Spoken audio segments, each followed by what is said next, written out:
नमस्कार, जय साईं राम। मैं ब्रिजमोहन सूरी, मोटिवेशनल स्पीकर, साईं ग्रंथ राइटर, रेड बुक एक्सपर्ट, स्वागत कर रहा हूं आपका आपके इस चैनल में। आज मैं आपके लिए लेकर हाजिर हूं एक नया विषय।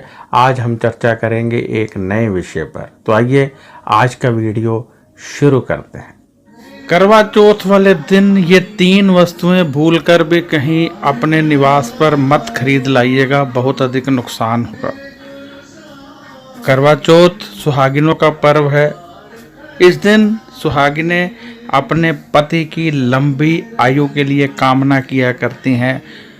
पूरा दिन उपवास करके परमात्मा से अपने पति की लंबी आयु का वरदान मांगा करती हैं।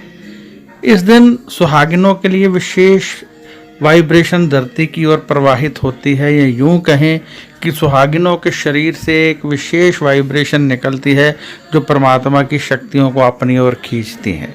पूरा दिन उपवास करने पर, पानी तक ना पीने पर और किसी के लिए काम न करने पर 10 गुना शक्ति सुहागिनों के शरीर से निकलती है जो परमात्मा की शक्ति को अपनी ओर खींचती हैं। इस दिन बहुत ज़्यादा ये बात अहमियत रखती है कि आप क्या खरीद रहे हैं और क्या नहीं खरीद रहे हैं। इसलिए ध्यान रखना है कि इस दिन क्या क्या नहीं खरीदना है। इस बात को खास ध्यान रखें। मैं आपको बताने वाला हूँ वह 3 वस्तुएं जिन्हें यदि आप खरीदते हैं तो नेगेटिव वाइब्रेशन का वास होता है और अपशकुन माना जाता है। यदि आप अपने जितने भी हमारे शास्त्र हैं, उपनिषद हैं, उनको पढ़ेंगे तो स्पष्ट लिखा है कि करवा चौथ वाले दिन कांच का बर्तन किसी भी सूरत में मत खरीदें। कांच का बर्तन किसी भी सूरत में मत खरीदें। कांच की चूड़ियाँ खरीद सकते हैं, कांच का बर्तन नहीं खरीदना है। पहले तो एक बात ये हो गई, क्यों? क्योंकि ये राहु का प्रतीक होता है और इस तरह से घर में राहु जाते हैं तो पति पर आपस में झगड़ा होने के चांसेस बढ़ जाते हैं। दूसरा है झाड़ू। झाड़ू किसी भी सूरत में नहीं लाना है। झाड़ू नहीं खरीदना है। ये नहीं है कि इस दिन आप बाजार जाएं और झाड़ू खरीद कर ले आएं, ऐसा कुछ नहीं करना है। ये पर्व है, पूजा का सामान खरीदिए, सुहाग का सामान खरीदिए, अपनी सासू माँ को सामान देने के लिए खरीदिए। ये सब पवित्र चीज़ें खरीदने का पर्व है। कोई भी गलत वस्तु इस दिन नहीं खरीदी जानी चाहिए।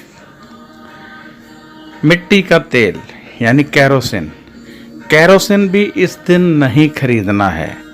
ये 3 वस्तुएं इस दिन किसी भी सूरत में मत खरीदिए। ज्वलनशील वस्तु जो है वो इस दिन नहीं लेनी चाहिए। गैस का सिलेंडर, कैरोसिन नहीं खरीदना चाहिए। गाड़ी में पेट्रोल डलवा सकते हैं, आप अपने वाहन में पेट्रोल डलवाना चाहते हैं डलवा सकते हैं, परंतु अपने निवास पर ऐसी वस्तुएं मत लाइए। ये अपशकुन माना जाता है और बहुत बुरी शक्तियां इसके साथ हमें मिलती हैं जो हमें नुकसान करती हैं। इसलिए ऐसा कुछ नहीं खरीदना है जिससे कि अपशकुन हो, आपका नुकसान हो, आपकी शक्तियों में कमी आए, वाइब्रेशन में कमी आए, जो परमात्मा से हमें शक्तियाँ मिलनी हैं उसमें कमी आए। ऐसा कुछ भी हमें नहीं खरीदना चाहिए और परमात्मा के श्री चरणों में लगे रहना चाहिए। इस दिन जब आप सरगी खाते हैं तो आपको चाहिए कि सबसे पहले उसे परमात्मा को भोग लगाएं और फिर उसका सेवन करें। तत्पश्चात जब आप फिर यदि सो जाते हैं तो स्नान करने के पहले परमात्मा को नतमस्तक जरूर होइए और फिर स्नान करने के पश्चात परमात्मा को नतमस्तक फिर जरूर होइए। इससे आपको बहुत सारी शक्तियाँ फिर से मिलेंगी। यानी कहने का अर्थ ये हुआ कि ये पूरा दिन सिर्फ भूखे नहीं रहना है। इस उपवास को शारीरिक श्रम तक सीमित नहीं रखना है। ये नहीं है कि बस हम भूखे हैं। परमात्मा का नाम सिमरन करना है, प्रभु सिमरन करना है, अधिक से अधिक करना है ताकि आपको अधिक से अधिक शक्तियां प्राप्त हों। क्योंकि इस दिन आप उपवास पर हैं। उपवास भी आप किसी और के लिए कर रहे हैं, चाहे पति आपका अपना ही है, लेकिन अपने शरीर के लिए नहीं कर रहे हैं, अपने पति के लिए कर रहे हैं। और हमारे ग्रंथ कहते हैं कि जब हम किसी के लिए उपवास करते हैं तो उसमें 10 गुना ताकत होती है। तो इसका अर्थ ये हुआ कि हमें 10 गुना ताकत मिल रही है, तो इस ताकत को हम 1000 गुना भी बना सकते हैं यदि आप उपवास को सिर्फ भूख हड़ताल तक रखें कि ठीक है हम भूखे हैं बस, और यदि हम पाठ पूजा करें, सब कुछ लगे रहें, परमात्मा के नाम सिमरन में लगे रहें, तो जो विशेष शक्तियाँ इस दिन धरती पर घूम रही हैं वो हमारी बॉडी में आ जाएंगी, हमें मिल जाएंगी और फिर हम आगे बढ़ने लगेंगे। यानी शक्तियाँ तो हैं परंतु हम कितनी ले पाते हैं ये हम पर निर्भर करता है। शक्तियाँ तो हमारे आसपास हैं, हम कितनी शक्तियाँ ले पाएंगे निर्भर करता है हम कितना पाठ पूजा करते हैं। यदि आप सुबह भूख से बैठे हैं और सारा दिन बस हम भूखे हैं, कब चांद निकलेगा, कब पानी पिएंगे, देखो कितना हम भूखे हैं, देखो ये क्या कर रहे हैं, हम इसी सोच में रहेंगे तो हमें वो शक्तियाँ नहीं प्राप्त होंगी। यदि हमने वो शक्तियाँ लेनी है तो हमें परमात्मा का सिमरन करना होगा। जब हम परमात्मा का सिमरन करेंगे तो परमात्मा की शक्तियाँ हमें मिलेंगी और हमारे पति की लंबी आयु होगी। हमने उपवास किया है कि हम सुहागिन रहें, हम जब मरें सुहागिन ही मरें, हमारे पति की आयु बहुत लंबी हो। तो ये लेने के लिए हमें कुछ पाठ करना है, कुछ जाप करना है।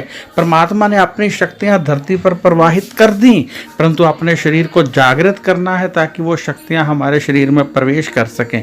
यदि हम अपने शरीर को जागृत नहीं करते हैं तो वो शक्तियाँ हमारे शरीर में प्रवेश नहीं करेंगी। जब वो शक्तियाँ प्रवेश नहीं करेंगी तो हमें कुछ भी प्राप्त नहीं होगा। अब मैं यहाँ इजाज़त चाहूँगा। यदि आपको मेरा ये वीडियो अच्छा लगा है तो कृपया इसे लाइक कर दें, क्योंकि लाइक करने से मेरा हौसला बढ़ेगा। और यदि आपको लगता है कि ये वीडियो दूसरे लोगों को भी देखना चाहिए तो इसे शेयर कर दें, ताकि शेयर करने से दूसरे लोग भी देखें, उनको भी लाभ मिले, और जब उनको लाभ मिलेगा तो आपको उसका पुण्य प्राप्त होगा। तो यदि आपको कोई सवाल पूछना है तो आप व्हाट्सएप कर सकते हैं। यदि आपने जन्म पत्री दिखानी है तब भी आप व्हाट्सएप कीजिए। जन्म पत्री देखने की हमारी फ़ीस होती है। आप जानते होंगे कि जन्म पत्री में बहुत सारे ग्रह होते हैं, जन्म पत्री में बहुत सारे योग होते हैं। योग से ही हम जानते हैं कि हमारी लाइफ कैसी होगी। कई बार हम ग्रहों के उपाय करते रहते हैं परंतु हमें लाभ प्राप्त नहीं होता है।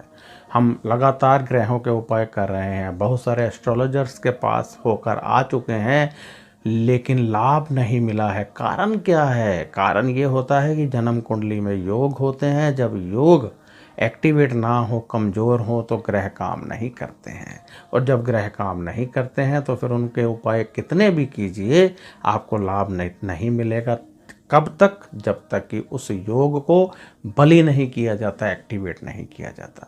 तो यदि आप जन्म पत्री दिखाना चाहते हैं तो व्हाट्सएप कीजिए। सवाल है तब भी व्हाट्सएप कीजिए। व्हाट्सएप का जवाब 4 या 5 दिन में मिलता है। फ़ोन मत कीजिए, फ़ोन यहाँ कोई नहीं उठाता है। तो अब मैं इजाज़त चाहूँगा। नमस्कार, खुश रहिए और अपना ध्यान रखिए।